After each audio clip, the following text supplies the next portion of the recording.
Hey guys, it's Brandon Jones here on the DNN. I am here with Jonathan Matthews. How you doing, Jonathan? I'm good, thanks. Awesome, yeah. As you can see, he is a, what would be your title officially? Sculptor? I call myself a collectibles sculptor. Collectible sculptor. I sculpt action figures and collectible statues for the comic industry. That is really cool. I work for DC Comics. I'm on contract with them. I have been for like 10 years. Fantastic, fantastic. What got you into, obviously you're a talented sculptor, what got you into doing things like comic book characters? And I see a Killer Croc there and a Darkseid. Sure. Yeah. Got a Batman. Pretty cool. This Got a Batman. Yeah. Clayface, but I had a friend calling me Slimer Clayface, so I can't unsee that now. He looks like the Ghostbusters. What got you into doing comic book stuff like that? Well, sort of happenstance and sort of like interest in the subject. I mean, Sure. I grew up reading comic books. Sure. I kind of stopped about the time I took off to art school, but basically the story goes that I met some guys in art school. They were toy guys. They were in school to learn industrial design for the application to toy industry. Sure. But they remembered that I did some sculpting in school, and I was working as an illustrator as an ad agency at the time, and they basically asked if I wanted to try toy sculpting, and I was, yeah, sure, why not? Oh, awesome. I'll give it a go.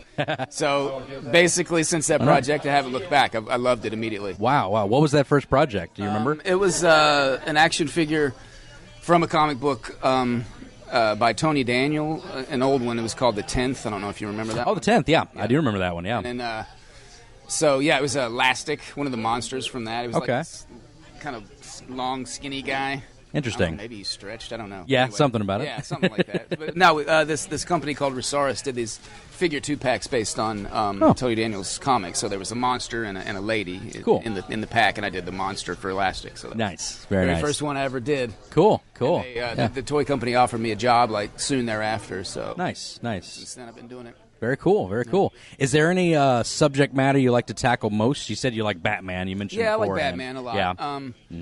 You have done a lot of the Arkham series ones. Yeah, I've done a number of those. Yeah, that's one of the personal ones that I own. I own the Riddler cool. from that series. All right, So, yeah. But yeah, so I would assume like you really enjoy doing the Batman or. I do, sure yeah. that- Well, it's yeah. funny, like Yeah. I get the question a lot. Who's your favorite character? Who's your least favorite character? Sure.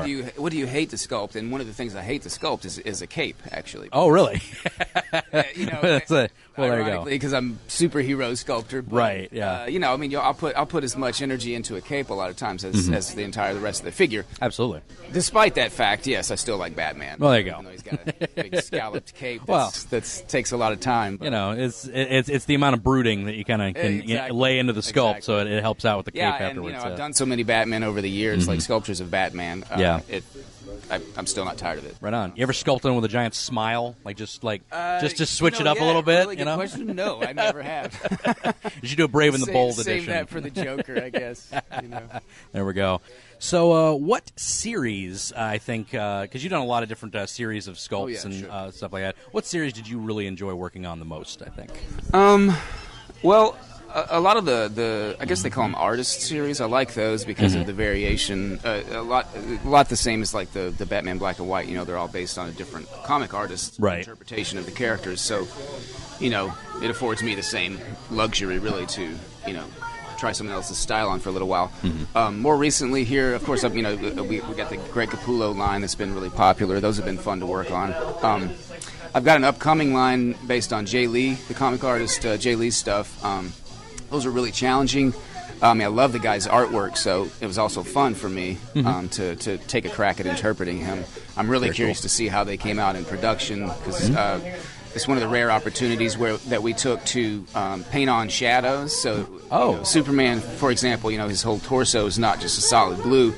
Where the undercuts are, we've painted those in a darker blue. Oh, cool. That's a lot like what we did with the Mignola Batman Black and White statue from years ago. Right. Take me through the process. Do they send you any sort of like computer models that you sculpt out of, Not or usually computer models, since Okay. most of the stuff that I do is based on comic book stuff. That's Okay. what I use as reference. Like Awesome. Like say with the Greg Capullo stuff, So they sent me a stack of magazines. Oh, wow. So okay, here's the way Batman looks in there. You know, flip through and find him. So you straight up take from 2D and translate that into the 3D That's it. medium. That's it. Yeah. pretty amazing. Right. Yeah. So I'm the model. You're the model guy. I'm the Yeah, model you're- department. you're the guy that takes it Right. into And, that. You know, That's some of pretty my cool. colleagues do work in computers, so I mean they're doing Sure. you know the sculpting in the computer, so they do Yeah. you know a 3D model, and that's Yeah. what they print from, and you know Wow. that's what they you know some of the toys you have here were 3D model. I guarantee it. Yeah, absolutely, yeah.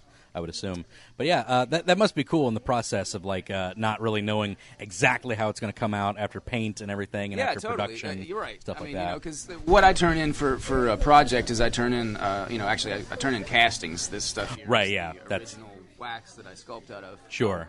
But I turn in 3 castings, one from which they make the model itself, the plastic Mm-hmm. model, and then I hand paint meticulously 2 prototypes. Oh wow. So you know, you're obviously, you know, I'm spending hours on one paint job on these things. So what I'm comparing it to is something that's been pretty rapidly manufactured. Right. Those are like I believe, at least they were recently. Yeah. Until recently, I don't know if they still are, but they're I believe they're hand painted. Right. Yeah. You know, so you can't get too super detailed, knowing No, that it's they going to have, be you know, like some of the say the symbols or the eyes will be like printed on. right. rather than Sure. Painted on. Got to get the branding right. Yeah. So, So what I'm comparing, you know, the mass-produced pieces to is something that I've spent, you know, 6, 8, 20 hours on. Sure. That's awesome. Yeah. It's always interesting to see how they come out, and it's pretty remarkable how close they get, really. Right on. For a mass-produced piece. Right on. Are there any projects that you can talk about that you're working on now in the future a little bit, or are they all kind of hush hush? Mostly hush hush. Is just, you know, well, I've got like the Wonder Woman Art of War coming out, based on Robert Valley. Yeah, the Robert Valley shorts Yes, from DC Nation. shorts. I mean, that's not right. out yet.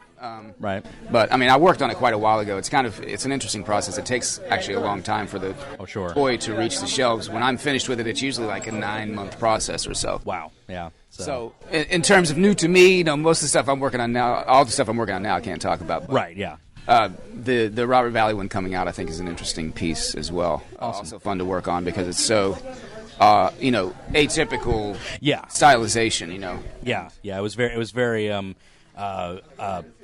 proportionally odd the way they would do everything. Yeah, she looks like you know. the fashion illustration or something. Yeah. You know, Yeah, she's like, yeah. She's like 19 heads tall. Yeah, it was pretty cool. Yeah, it's like that's how I like my Wonder Woman. So Yeah, totally, she needs to be an Amazon. She needs to be big. Yeah, so. me too. I'm Yeah. always fighting with my Yeah. art directors about that. Yeah. You know. Whenever I see the Trinity lined up, this is me getting into my fandom. Whenever I see the Trinity lined up, Wonder Woman needs to be the tallest in those 3. I agree. I agree with that. You know, Totally. on my, she's Tall got. and muscular. Yeah, That's what exactly. she- Not only is she an Amazon, she's got heels on. Those guys don't have Yeah, heels, exactly, you know. right, exactly. So we'll do a Trinity stand. I think I'll do the concept. You'll sculpt it. Okay. And what now? Yeah. Just do me turnaround art, like front, Awesome, side, and yeah. 3/4 views. I can't pay you, so so we'll just Okay, it was a long-term project. right, quid pro quo, all that sort of Gotcha. thing. So, but anyway, Jonathan Matthews, thank you for joining us. Sure. Yeah, appreciate it. This has been Brandon Jones and the DNN. Jonathan Matthews.